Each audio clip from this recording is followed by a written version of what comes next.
Oi pessoal, vem aí o listão com os aprovados no vestibular de inverno 2019 da Universidade Franciscana. É nesta sexta-feira a partir das 3 da tarde.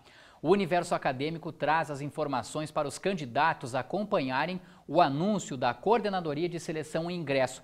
Ainda hoje nós vamos mostrar também outras formas de entrar na universidade. Uma delas é o vestibular complementar, que vai ocorrer no dia 13 de julho.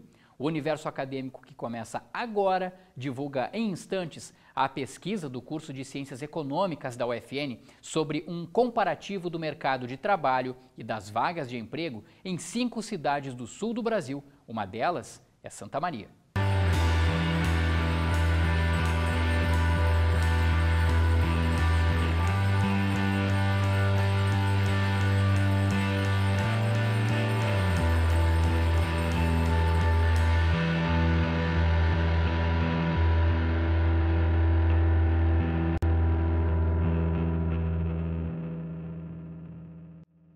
Nós vimos ali nas imagens, nós estamos na expectativa pelo anúncio de mais um listão dos aprovados no vestibular da Universidade Franciscana. O processo seletivo de inverno oferece mais de 1.200 vagas em 30 cursos de graduação. Quem serão os aprovados? Nós vamos conhecê-los nesta sexta-feira. O Rogério Kerber tem mais informações. Este é o palco onde vai ocorrer a divulgação do listão dos aprovados. Por enquanto, ele está assim, vazio. Mas o que a gente quer é que na próxima sexta-feira você, vestibulando, venha até aqui acompanhado de seus amigos e familiares e a gente torce que seja para comemorar a aprovação do vestibular de inverno da UFN. Sobre a divulgação do listão, este ano a gente tem novidades para te contar. Então a divulgação do listão está prevista para o dia 28, a partir das 15 horas, sexta-feira próxima, onde faremos a leitura do listão, e divulgação junto às rádios locais da cidade e também a rádio web UFN, também com a participação de vocês, da TV UFN. Posteriormente, às 16 horas, nós iremos fazer a divulgação via site, onde todos os candidatos poderão consultar o seu desempenho desse processo seletivo, sendo que os cursos de medicina e odonto nós faremos a divulgação online da lista dos aprovados. Passada a comemoração, o que os vestibulandos precisam ficar atentos é sobre as datas de confirmação de interesse na vaga e também da matrícula. Do dia 28 de junho ao dia 5 de julho, nós teremos um período para a confirmação do interesse de vaga, especialmente para os cursos de medicina e odonto. No dias 8 e 9 de julho, faremos as matrículas, onde o candidato irá entregar os documentos e toda a documentação necessária para a identificação dele junto à instituição. Sendo que o cronograma desses dias 8 e 9 de julho será divulgado no dia 28, junto com o listão, no hall do prédio 15. Todas essas informações sobre os dias de confirmação de interesse na vaga e também as datas das matrículas, vocês encontram lá no nosso site, ufn.edu.br. Mas o que a gente quer mesmo agora é reforçar o convite para que você venha até aqui na próxima sexta-feira comemorar a sua aprovação com a gente. É um momento bastante importante para a instituição, porque nós estamos recebendo os nossos novos alunos, e isso para nós é bastante importante, nesse momento que nós estamos fazendo algumas inovações com relação às questões de ingresso na instituição. Vai ser um momento bem legal, em sexta-feira, às 3 da tarde. Pessoal, outro detalhe importante que já foi ressaltado pela reportagem do Rogério Kerber, com o professor Adilson Belce, as matrículas para os aprovados no vestibular de inverno da UFN ocorrem entre 8 e 9 de julho, mas antes é preciso fazer a confirmação da vaga até 6 de julho. Olha, quem não for aprovado nesse listão terá ainda outras oportunidades. A UFN oferece cursos presenciais e também em AD. No dia 13 de julho, por exemplo, ocorre o vestibular complementar. Tem também o vestibular agendado.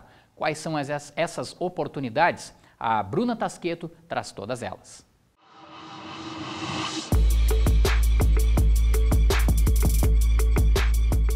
O vestibular complementar oferece 28 cursos presenciais e 9 graduações na modalidade Educação à Distância. Nesse processo, você faz uma prova com 16 questões, mais uma redação no dia 13 de julho. Pelo vestibular complementar, você pode ganhar bolsas de estudo. Olha só que bacana! São 16 bolsas no total de 30%, 50% e 70% distribuídas para o ensino presencial e EAD. As inscrições vão até o dia 10 de julho. Ele é para o preenchimento de vagas remanescentes, de vagas não preenchidas nos nossos outros processos seletivos. Então, são as vagas que são novamente destinadas à comunidade acadêmica, né, por intermédio desta oportunidade de ingresso. As bolsas previstas pelo edital do vestibular complementar são exclusivamente para o primeiro semestre do aluno no curso, ou seja, durante o segundo semestre letivo de 2019. Tá? Após o primeiro semestre de 2020, o aluno pode concorrer a outras bolsas que a instituição oferece, né, por meio da assistência educacional e outras oportunidades que a universidade oferece. Outra forma de ingresso, tanto para os cursos presenciais quanto para os cursos EAD, é por meio do vestibular agendado. Você escolhe o melhor dia para realizar a redação UFN. Pode ser numa quarta-feira ou num sábado. Para os cursos presenciais, as inscrições vão até o dia 8 de agosto e para as graduações à distância, até 28 de dezembro. Isso porque o ingresso EAD pode ocorrer em 4 datas: março, maio, agosto e outubro. Então, como o vestibular ocorre continuamente, né, o estudante que realizar o vestibular agendado até o início de agosto, ele começa as aulas ali na metade de agosto. Se ele fizer o vestibular agendado em setembro, até o início de outubro, ele inicia as aulas em outubro. Se ele fizer em novembro, dezembro, ele vai iniciar em 2020. Nós temos todo um calendário organizado para as entradas a partir do vestibular agendado. É para dar maior flexibilidade, né? Então, as pessoas, tradicionalmente, nós temos o costume do vestibular de inverno e do vestibular de verão. Mas a EAD também traz essa flexibilidade de entradas, já que os módulos são ofertados bimestralmente. Se você não quiser fazer a redação UFN, pode optar pela nota da redação do Enem dos últimos 4 anos. As inscrições, tanto para o vestibular complementar quanto para o agendado, são de graça. E quem já foi acadêmico da UFN ou de outra instituição de ensino superior também pode retomar os estudos por meio do processo seletivo de ingresso e reingresso. 3 maneiras definem o caminho que o candidato deve seguir para ser aluno da UFN por meio dessa oportunidade. O Eduardo Deprá tem as informações.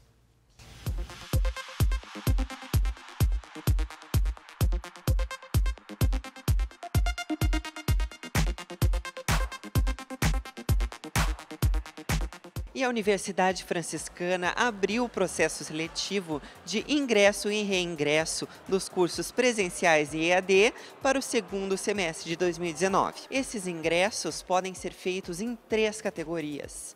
A primeira delas é a transferência externa, onde acadêmicos com a matrícula trancada em um curso de graduação ou ainda matriculados em outra instituição de ensino reconhecida pelo MEC podem se inscrever. O portador de diploma, onde candidatos que já tenham concluído um curso de graduação podem solicitar uma segunda, também reconhecida pelo MEC. E a terceira é a reabertura de matrícula, onde alunos aqui da UFN que tenham trancado um curso de graduação podem solicitar a reabertura, ou para um curso afim, desde que hajam vagas.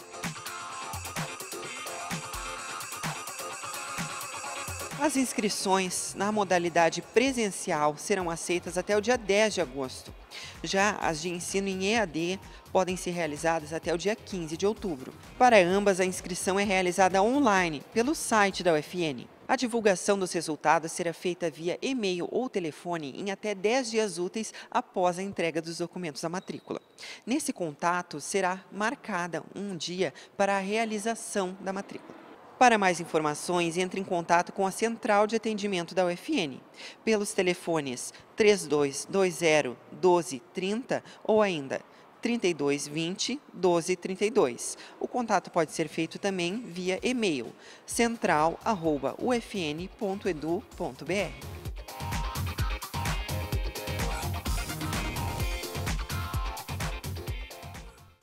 Legal, aproveite essas oportunidades, hein? Eu já quero antecipar aqui, né, que na próxima sexta-feira o Universo Acadêmico vai trazer a cobertura da divulgação do listão dos aprovados. Vamos fazer um rápido intervalo agora? A seguir, a pesquisa do curso de Ciências Econômicas da UFN sobre um comparativo do mercado de trabalho e das vagas de emprego em 5 cidades do sul do Brasil. Uma delas é Santa Maria. Nós já voltamos.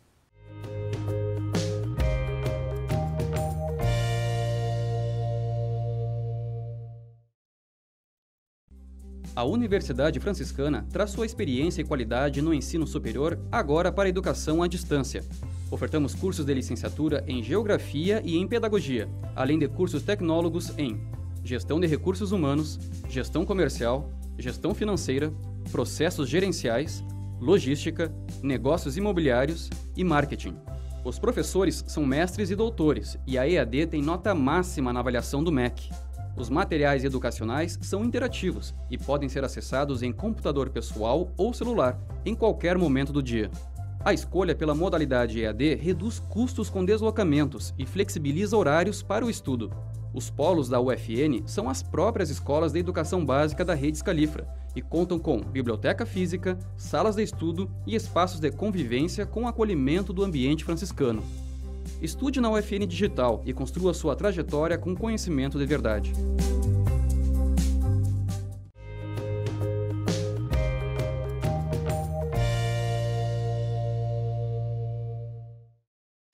A média salarial de 5 cidades do sul do Brasil e a quantidade de empregos formais criadas por 3 delas foram conteúdos de pesquisa realizada pelo curso de Ciências Econômicas da Universidade Franciscana. O levantamento considera os dados do Cadastro Geral de Empregados e Desempregados, o CAGED, e serve para que o Ministério do Trabalho e Emprego acompanhe a situação da mão de obra formal no Brasil. Um professor e 2 alunos da UFN que realizaram a pesquisa estão conosco no Universo Acadêmico para falar sobre essas estatísticas que influenciam diretamente na economia destas cidades e, como eu acabei de citar agora há pouco, Santa Maria também. Professor Thales Pereira, do curso de Ciências Econômicas aqui da Universidade Franciscana, seja muito bem-vindo ao programa Universo Acadêmico, professor. Obrigado pelo convite. Agradecemos também a presença do Bruno Farenzena, que é acadêmico do curso de Ciências Econômicas, e também do Pablo Cardoso, colega do Bruno, né? E também é acadêmico do curso de Ciências Econômicas aqui da Universidade Franciscana. Sejam os dois também muito bem-vindos. Obrigado. Professor, vamos começar mostrando para o pessoal que nos acompanha pelo canal 15 da NET, né, de Santa Maria, ou pelo UFN TV no YouTube, o primeiro gráfico que vocês trazem para nós aqui, que é o gráfico de saldo de empregos formais. E aí a gente tem, professor, esse levantamento feito pelo senhor, feito também pelos 2 alunos que estão conosco aqui, um levantamento que inclui as cidades de Santa Maria, Passo Fundo e Pelotas, professor, desde meados de 2008 até, eu colocaria assim, meados aí, metade do ano passado, de 2018, é isso? Correto, professor? O que a gente pode observar a partir dessa média móvel de 12 meses em relação ao saldo de empregos formais? Bom, de cara o pessoal já observa que nas 3 cidades pesquisadas, a quantidade de ofertas de emprego caiu e agora em 2018 é que começou a ser retomado um pouquinho esse retorno, é isso, professor? Exato. Então, a gente deixar claro alguns conceitos que tem aqui, né? Então, o CAGED, ele é coletado mensalmente, né? Então ele tem muita sazonalidade. Então, por exemplo, em dezembro a gente sempre em todas as cidades do Brasil, saldo negativo, tá? Tem mais pessoas sendo desligadas do que admitidas. Então é por isso que a gente usa essa média móvel, é para tirar essa sazonalidade, tá? Então o que a gente vê com a média móvel? É a tendência do emprego ao longo dos anos, tá? Então nós decidimos fazer esse primeiro gráfico para analisar e comparar a crise de 2008 com a crise de 2015. Então qual é que foi o impacto das duas, né? E nós escolhemos algumas cidades, aqui a gente compara Santa Maria com Passo Fundo e Pelotas, porque são cidades que têm um tamanho semelhante a Santa Maria, né? Então, como a gente está vendo simplesmente a soma, né, entre admitidos e desligados, a gente tem que ter uma população semelhante para a gente comparar no gráfico. Perfeito. Bom, e o gráfico nos aponta aí, professora, que a gente teve, como o senhor colocava, a crise de 2015, ela impactou na geração de emprego ali, por exemplo, em Pelotas, né? Passo Fundo nem se fala, e Santa Maria também. O pessoal pode acompanhar aí pela tela, ó, Santa Maria em azul, Passo Fundo em vermelho e Pelotas em preto. Vamos pegar Santa Maria, já que nós vivemos aqui em Santa Maria, professor. O que dá para dizer em relação a Santa Maria, observando esse gráfico e extraindo algumas estatísticas dele por conta dessa questão de saldo de empregos formais? Lembrando que aqui não está incluída a informalidade, apenas os empregos formais, professor. Exato. A gente sabe que a informalidade, né, quem não tem carteira assinada é o que sofre mais quando tem crises econômicas, né? No entanto, é muito difícil a gente captar essa informalidade porque elas não aparecem nos dados oficiais. Então, um dos motivos que a gente usa o saldo de empregos formais é o seguinte, a intuição é essa: se o saldo de emprego formal está reduzindo, a probabilidade do saldo de emprego informal reduzir mais ainda, né, é muito provável que o setor informal esteja pior do que o setor formal. Sim. Então, a gente pode, vamos colocar assim, estimar aqui o tamanho do impacto na informalidade olhando esses gráficos também.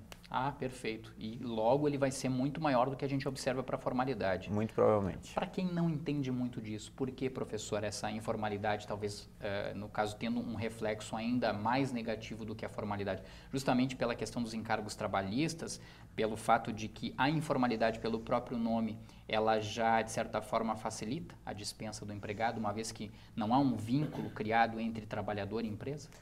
Esse é um dos motivos principais até, né? Mas tem um outro motivo também que, geralmente, quem tem emprego formal, quem tem carteira assinada, é na média mais qualificado do que aqueles que estão na informalidade. Então, as pessoas que são mais qualificadas, que têm mais anos de educação, elas são menos propensas ao desemprego. Sim. Então, é por isso que o efeito no mercado formal é menor do que no mercado informal. Sim. Bom, vamos introduzir aqui o Bruno e também o Pablo, né, nessa nossa conversa, porque são dois alunos do curso de Ciências Econômicas que participaram também dessa pesquisa, e a gente vai querer saber deles justamente o que eles descobriram, né, pegando essas 3 cidades e analisando essa questão do emprego formal em Santa Maria, em Passo Fundo e também em Pelotas. Começo com você, Bruno. O que mais te chamou a atenção ao pesquisar os anos de 2008 a 2018 em relação ao emprego formal nessas 3 cidades? Eu achei extremamente interessante pela diferença do impacto na crise de 2008 e na crise de 2015. Né? Sim. Podemos ver no gráfico ali o impacto muito maior na crise de 2015 do que 2008, causou até uma surpresa para nós. E também enxergar a diferença de cada cidade com a sua peculiaridade e o impacto delas que no final se tornou muito parecido, né? Um impacto muito parecido entre as cidades, apesar de elas serem diferentes economicamente. Né? Sim, e esse impacto a que tu te referes é justamente a questão do desemprego, né? É a diminuição da oferta de trabalho. E a gente observa aí, né, no caso de Pelotas, por exemplo, a crise de 2015 ela foi tão áspera que chegou, por exemplo, a reduzir em 200 oportunidades, né?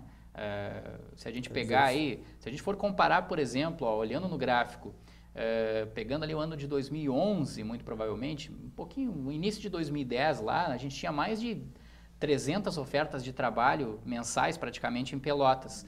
E isso para Pelotas, por exemplo, em 2016, a gente teve uma retração, né, uma quantidade que eu colocaria assim, professor, talvez 500 vagas a menos. Dá para fazer essa relação na comparação com o início de 2010, por exemplo? Sim, a gente tem... Hoje a gente vai apresentar esse trabalho também na Feira de Negócios aqui da UFN. Reportagem que, inclusive, nós vamos exibir na edição de sexta-feira do Universo Acadêmico. Ótimo saber.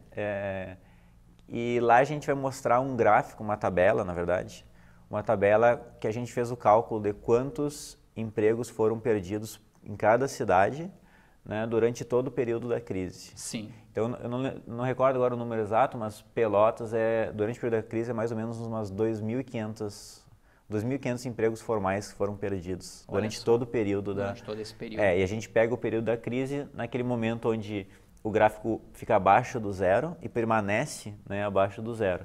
Então, todo o período onde o saldo sempre foi negativo, né? Sim, sim. Vamos fazer uma pergunta difícil para o Pablo aqui. Pablo, observando esse gráfico especificamente, Pablo, dá para a gente apontar e dá para a gente descobrir, por exemplo, qual o setor, por exemplo, que mais desempregou em Santa Maria por conta dessa oscilação desde 2015 para cá, por exemplo? Em Santa Maria? É. não saberia. Mas seria mais no setor de serviços, acredito, não? É o que a gente está fazendo agora, na verdade. Sim. Né? Então, agora o próximo passo que a gente está fazendo é o seguinte, bom, a gente tem essa figura geral, né? Perfeito. Da tendência. Sim. Agora é saber a diferença entre as cidades, entre os principais setores, né, que o IBGE coloca lá os setores, saber quais setores que foram mais afetados. Sim. Né?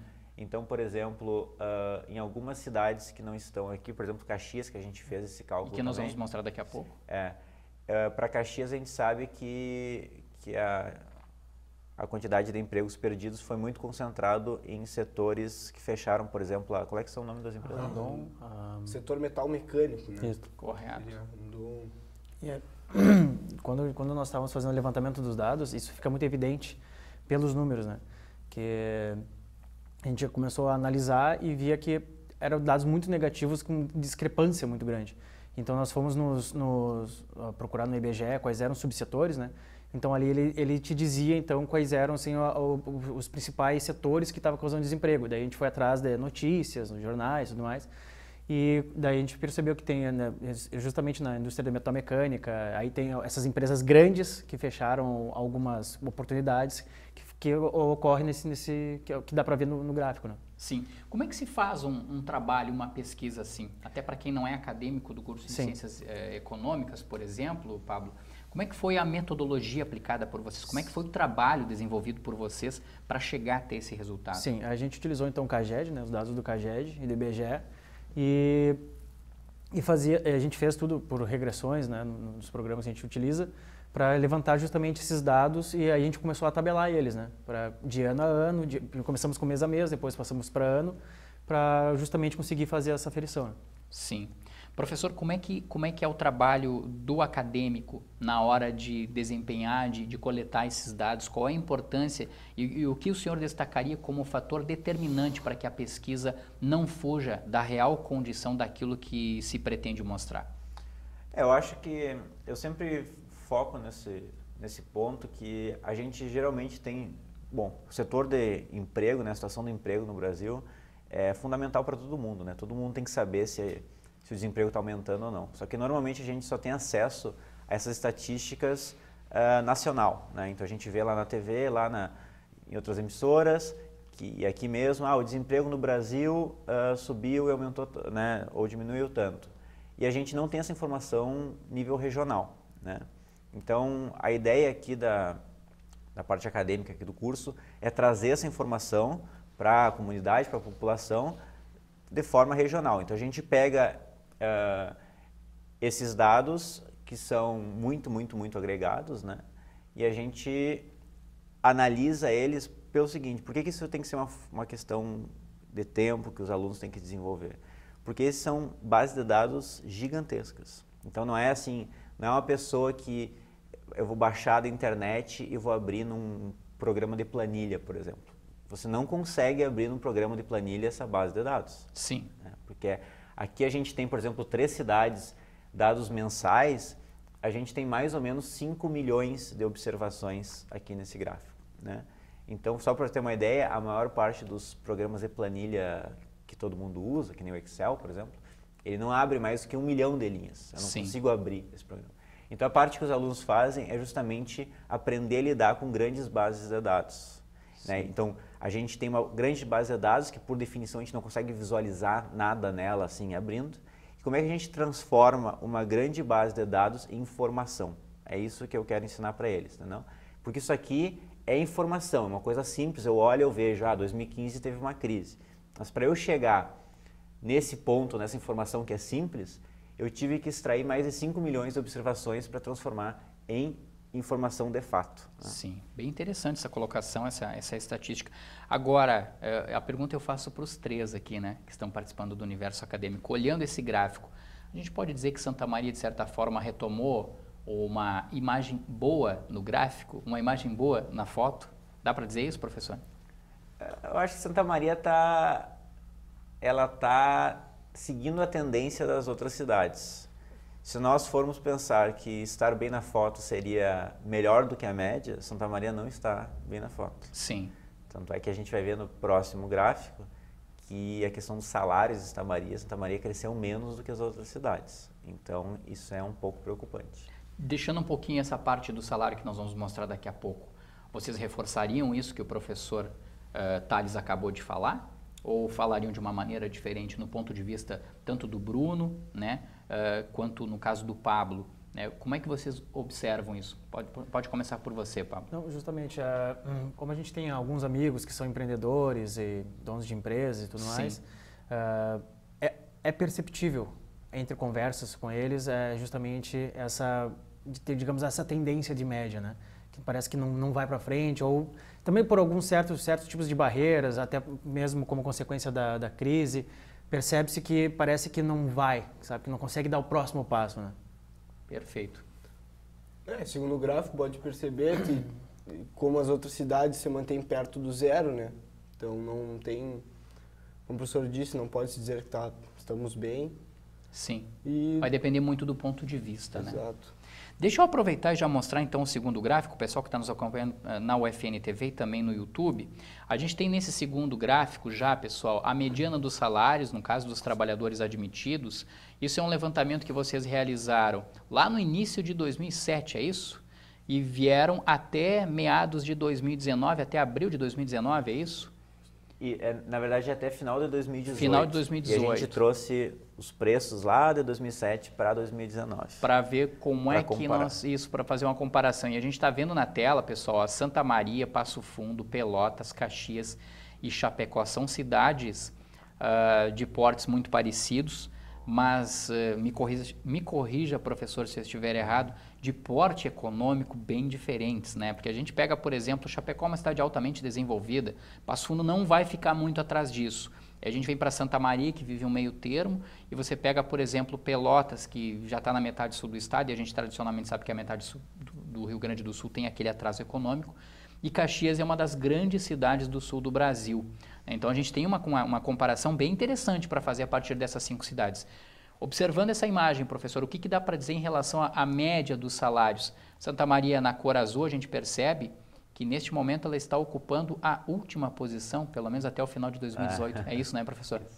Bom, vamos definir algumas coisas nesse gráfico para ficar mais claro. Vamos lá. Então, esse gráfico, ele mede a tendência dos salários levando em conta a inflação no período. Sim. Tá? Então, a gente pode dizer que, mesmo levando em conta a inflação, todos os salários no mercado de trabalho formal estão aumentando. Tá? Outra coisa é o conceito de mediana. Então, isso para a gente ficar... Por que a gente geralmente não usa a média dos salários? Vamos usar um exemplo aqui. Imagina que a gente tivesse 10 pessoas na população de Santa Maria e 9 delas ganhassem R$1.000. Só que uma delas ganha R$10.000. Se a gente for fazer a média disso, né, então a gente bota lá 1.000, lá no final 10.000 e divide por 10, a média de salário seria R$1.900. Ou seja, se eu olho a média de salário de Santa Maria, essa média de 1.900 não representa 9 entre 10 santamarienses. Correto. Então, em economia, quando a gente olha salários, a gente não usa a média, a gente usa a mediana. Mediana. Aí a mediana o que é? A mediana é o seguinte, eu tenho essas 10 pessoas, eu calculo qual é que é o salário na pessoa que está na metade dessa distribuição, que nesse caso aqui, no nosso exemplo, seria R$1.000. Então, essa pessoa seria representativa. A média, ela é facilmente distorcida se algumas pessoas ganham muito dinheiro. Por isso que a gente usa a mediana. Então, essa tendência, ela é representativa do trabalhador médio da cidade. Essa é a intuição. Sim. Tá? Outra coisa que a gente tem que chamar atenção aqui, e fazendo uma comparação com o gráfico anterior, é o seguinte. Como aqui no Brasil a gente não pode diminuir por lei o salário que está na carteira assinada, o que acontece? Quando a gente tem uma crise, ou seja, a gente tem menos demanda por contratar, né, para contratar pessoas, o ajuste no mercado de trabalho ele não vem via preço, ou seja, os salários eles não caem porque eles não têm como cair. Correto. Eles só vão crescer menos, né? E daí qual é que é o efeito? Se eu não consigo reduzir o salário para contratar gente nova, eu vou contratar menos gente. Então é por isso que a gente vê aquele aumento de desemprego, entendeu? O ajuste é via quantidade, não é via preço. Perfeito. Aqui no Brasil. Perfeito. Tá? E outra coisa que eu ia comentar é que, bom, agora depois a gente A gente segue adiante. Eu quero ouvir o Pablo e o Bruno também a respeito disso aí. Surpreendeu vocês ao longo da pesquisa, na hora de comparar? A gente pega, por exemplo, ali Caxias do Sul, que é uma cidade que a gente sabe que tem uma economia bastante pujante, né?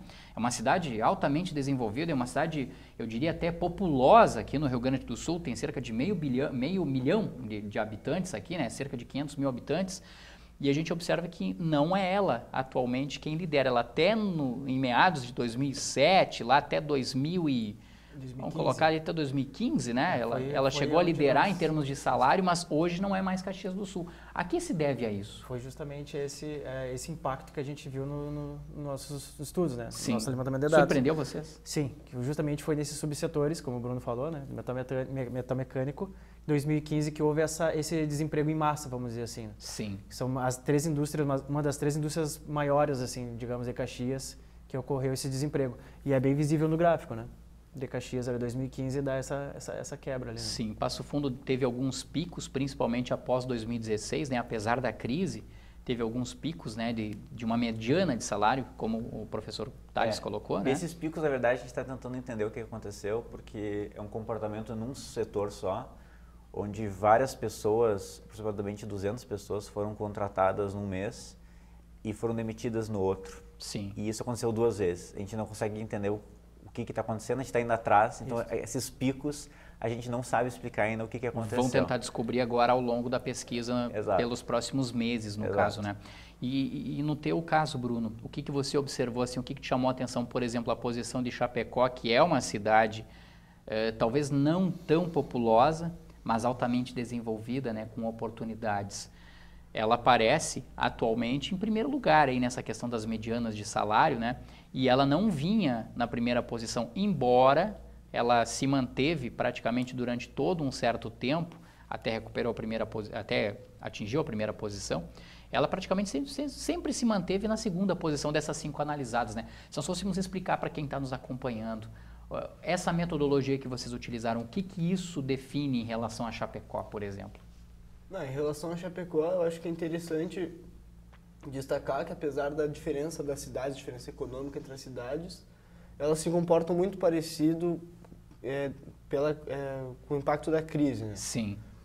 E não saberia ao certo te dizer o porquê de uma cidade ser diferente da outra. Sim. Mas acredito... Por questões de oportunidade, daqui a pouco, talvez, o professor Thales até pode nos ajudar nisso, professor. professor. O gráfico ali, ela sofreu, digamos, menos até. Sim. Você consegue ver que ela tem o impacto da crise dela foi um pouco menor que as outras. Talvez até a consolidação dela, do mercado de trabalho dela, seja talvez mais forte. Né? Correto. A explicação é que é o seguinte, né? Por que os salários em Caxias e Chapecó são maiores, né? Porque o setor industrial, muito forte, na média, tem salários maiores. Então, o setor de serviços, quem tem carteira assinada no setor de serviços, tem salários menores, né? Então, cidades que têm mais indústria vão ter, na média, salários, né, maiores. Essa é a interpretação. Então, uma outra coisa que a gente tem que chamar a atenção nesse gráfico, que eu ia comentar antes, é que esses são os salários de pessoas que estão entrando no emprego, né? Então, os admitidos. Então, isso a gente consegue captar, por exemplo, no caso de Caxias, que teve aquela queda ali em 2014, 2015, isso é muito por quê? Porque uma grande empresa da cidade fechou as portas, demitiu todo mundo e quem foi contratado na cidade depois não teve acesso àquele emprego mais qualificado. Então, a pessoa que está entrando, ela não está entrando no mesmo setor, no mesmo emprego e portanto, está ganhando menos. É por isso que a nossa tendência ela cai ali para Caxias, porque uma das principais fontes de bons empregos na cidade sumiu. Sim. Dá para colocar Santa Maria, e eu refaço a mesma pergunta que eu fiz há minutos atrás, professor, pela questão salarial, né, pela mediana dos salários, Santa Maria está bem na foto? Posso dar minha opinião? Eu não achei muito, não. O que o senhor me diria? Santa Maria não está bem na foto, especialmente porque boa parte desses empregos que tem aqui são formais, são empregos do setor público. Que a mediana não chega nem a R$ 1.300, por exemplo, é isso? Exato. Né? Não chega nem a R$ 1.300. Exato. Então, boa parte desses empregos aqui que a gente tem são salários de servidores públicos, aqui em Santa Maria, os empregos formais, né? E servidores públicos, a gente sabe, especialmente servidores públicos federais estão entre os mais bem pagos do setor formal, né? Então é preocupante que mesmo que com a quantidade de servidores públicos que a gente tem em Santa Maria, a mediana de salários não é alta aqui na cidade, ou seja, todo mundo que está fora do setor público realmente ganha muito pouco, né? E lembrando que tem todo o pessoal que está no setor informal ainda, que ganha menos ainda, né? Ou seja, se a gente pegar esse R$ 1.300, por exemplo, é o trabalhador representativo que tem carteira assinada. Correto. O cara que não tem carteira assinada, a pessoa que não tem carteira assinada, está ganhando menos que 1.300, né? Então essa é a nossa, infelizmente, essa é a nossa realidade. A gente não tem exatamente como medir a quantidade disso em termos populacionais, né? Mas tem mais ou menos como projetar, né? E aí a gente pega uma cidade como Santa Maria, que tem hoje cerca de 300 mil habitantes, 270 e poucos mil habitantes, vamos colocar 290 mil, né, professor? A partir desse gráfico aí, a gente pode dizer que a população economicamente ativa de Santa Maria, ela giraria em torno de quantas mil pessoas hoje? Não, isso a gente tem como exatamente como saber, né? Então a gente, quem tem carteira assinada aqui são aproximadamente 97 mil pessoas. Chega a quase 100 mil pessoas. Isso. E a estimativa de que quem não tem carteira assinada e deveria estar trabalhando, né, seria também mais em torno aí de 100 mil. Sim, são dados bem Então, geralmente, interessantes. a estimativa para o Brasil é que metade da população economicamente ativa está no setor informal. Tenho certeza que quem está nos acompanhando, né, deve estar se perguntando também, mas qual é a perspectiva para os próximos meses? Será que esses gráficos mudam? Né, eu deixo essa pergunta para vocês. Muda isso, não muda? Começo por você, Pablo. A gente vai torcer para que mude, né? Sempre de uma maneira mais positiva. Eu acredito, né, que demore um pouco ainda. Demore um pouco. Por qual motivo, na tua opinião? Não só pela crise, né, em si, mas por crise política e tudo mais. Eu acho que vai demorar um pouco ainda para... Eu chutaria, digamos, mais uns 5, 6 anos para começar talvez a ter... Meia década aí para a gente poder perceber uma mudança. Isso. Na tua opinião, Bruno? Eu acredito que aos poucos, com algumas reformas, algumas coisas necessárias, a gente vai conseguir sair dessa crise aí. Sim. E agora o professor Tales, na sua opinião, professor, responsável por coordenar o trabalho dessa gurizada aí e também poder analisar, na sua opinião, leva mais de meia década, como falava para nós o Pablo, ou talvez leva menos tempo? A questão que o pessoal tem que ter claro é o seguinte, né? Como o setor público brasileiro é muito grande, né? Toda vez que o setor público gasta menos, ele tem um impacto muito grande no setor formal de empregos, né? Então, o que a gente vê ali em 2014, 2015 e 2016 é uma crise fiscal do Brasil. Tá? O setor público brasileiro não tem mais dinheiro, ele começa a comprar menos, a pagar menos, a contratar menos, e isso impacta no setor que não é público no Brasil. Isso claramente acontece. Então, para a gente sair dessa situação que ninguém quer estar, a gente tem que resolver o problema fiscal do Brasil. Essa é a questão, né? Então, a gente tem que fazer várias reformas para começar a parar de gastar mais do que a gente arrecada. Então, boa parte da recuperação do setor privado no mercado de trabalho vem do setor público reorganizar as suas contas. E aí, saber quando é que o setor público vai fazer isso é uma questão de futurologia que eu prefiro não se alongar muito, né, professor? Aliás, isso é difícil para qualquer um, né? É difícil para quem é economista, é difícil para quem é jornalista, é difícil para, enfim, para qualquer setor, para qualquer Mas pelo menos profissão. a gente sabe o que a gente tem que fazer, entendeu? Sim. Antes da gente estimar quanto tempo vai demorar, a gente tem que saber o que a gente precisa fazer para resolver o problema. Correto. E a gente tem uma boa noção do que a gente tem que fazer. Os gráficos estão mostrando isso, né? A tomar, como por exemplo, 5 cidades do sul do Brasil e também na questão, né, quando a gente vê a quantidade de empregos ali em 3 cidades que a gente acabou de mostrar. Quero agradecer, professor, a sua presença aqui, professor Tales Pereira, do curso de Ciências Econômicas aqui da Universidade Franciscana, para falar para a gente, né, para trazer essas estatísticas colhidas pelos alunos, né, pelo Bruno Farenzena e também pelo Pablo Cardoso, que são acadêmicos do curso de Ciências Econômicas. Obrigado pela participação de vocês aqui. Vamos torcer para que, numa próxima oportunidade, 2 de vocês já estiveram conosco aqui num semestre anterior, trazendo gráficos, algo muito parecido. Na minha rápida avaliação, os números não mudaram lá tanto assim, não. Vou torcer para que, quem sabe, da próxima vez, vocês retornando aqui, a gente tenha números diferentes. Obrigado mais uma vez pela participação de vocês aqui. Bom trabalho também, boas pesquisas que virão pela frente. Pessoal, o estudo da historiografia da ciência é apenas uma das oportunidades oferecidas pela exposição montada na entrada do prédio 7 do Conjunto 1 da Universidade Franciscana, o prédio da Reitoria. Ciência em Cena, objetos que contam história, aguarda pelo público até o fim da primeira quinzena de agosto.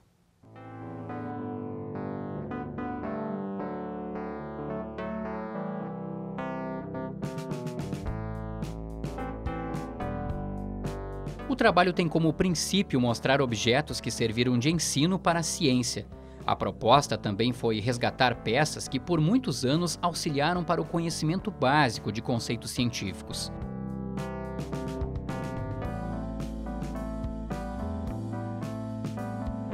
Uma equipe composta por 4 pessoas e que atuam em diferentes áreas do conhecimento da Universidade Franciscana materializaram a exposição.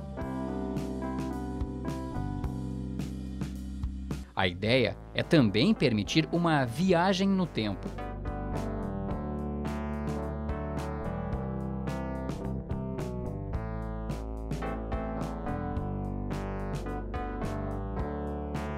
A exposição Ciência em Cena, Objetos que Contam História, conta com dezenas de objetos do patrimônio material e também cultural do Museu Histórico das Irmãs Franciscanas. A visitação é de graça e pode ser feita até o dia 13 de agosto. A mistura entre arte e ciência pode ser observada na entrada do prédio 7 do Conjunto 1 da UFN, o prédio da Reitoria, sempre de segunda a sexta-feira, das 8 às 11h30 da manhã e da 1h30 da tarde às 6 da noite. Essa edição do Universo Acadêmico fica por aqui. Nós voltamos com uma edição inédita na próxima sexta-feira. Você pode conferir a nossa programação no nosso canal do YouTube, basta colocar o FN TV lá. E também acompanhar as nossas publicações e as nossas divulgações nas redes sociais que estão aparecendo na tela. Um grande abraço a todos e até mais.